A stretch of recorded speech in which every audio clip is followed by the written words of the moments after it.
student સ્વાધ્યાય 2 question number 2 પ્રતિ વિધેયના મૂલ્ય શોધો tan ઇનવર્સ tan 7π/6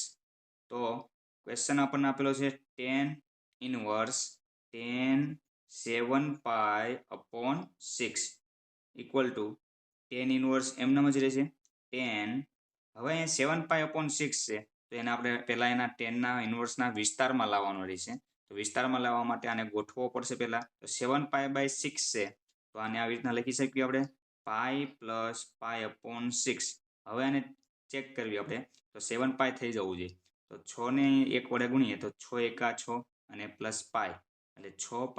+ પાઈ એટલે 7π થઈ ગયા તો આ રીતે 6π + પાઈ એટલે 7π લખી શકીએ તો આને આ રીતે ગોઠવી શકાય પાઈ હવે અહીં માઇનસ કર્યો તો 6π - પાઈ તો 5π હોય છે તો એ ના ચાલે એટલે આવી રીતના આપણે પાઈ સાથે 6π + પાઈ એટલે આ 7π થઈ ગયા અને નીચે 6 એમના તો આ રીતે એને ગોઠવવાનું હોય છે તો આ રીતે પહેલા ગોઠવી દેવી ત્યારબાદ tan ઇનવર્સ એમના tan હવે અહીંયા આપણે વિચારવાનું છે પાઈ + પાઈ/6 એટલે આપણે કયા ચરણની અંદર આવે છે વિધેય એ વિચારવાનું તો પાઈ છે અહીંયા તો અહીંયા પાઈ અને પાઈ પ્લસ તો એનો મતલબ આગળ ચાલશું આપણે તો ત્રીજા ચરણની અંદર tan આવે છે તો પાઈ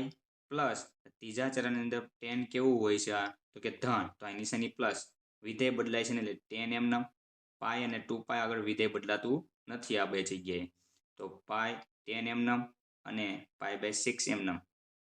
તો આપણું સોલ્યુશન થયું પાઈનું તો પાઈ પ્લસ અહીંયા એવું એટલે tan તરફ લખવાનું રહેશે અને પાઈ/6 હવે tan અને tan ઇનવર્સ કેન્સલ એટલે આન્સર આવે છે પાઈ/6 કયા વિસ્તારની અંદર આવે બિલોંગ્સ ટુ તો કે -π/2 અને π/2 ઓપન ઇન્ટરવલની અંદર આવી રીતના તેને આપણે ગોઠવી શકાય આ એનો વિસ્તારમાં આવી ગયો π/6 એટલે આપણે સોલ્વ કરીએ કે જો આપણે ડાયરેક્ટ એને કેન્સલ ન કરીએ કે 7π/6 છે તો પાઈથી વધી જાય તો એનો વિસ્તાર તો -π/2 અને π/2 નો વચ્ચે છે અહીંથી આ સુધીનો છે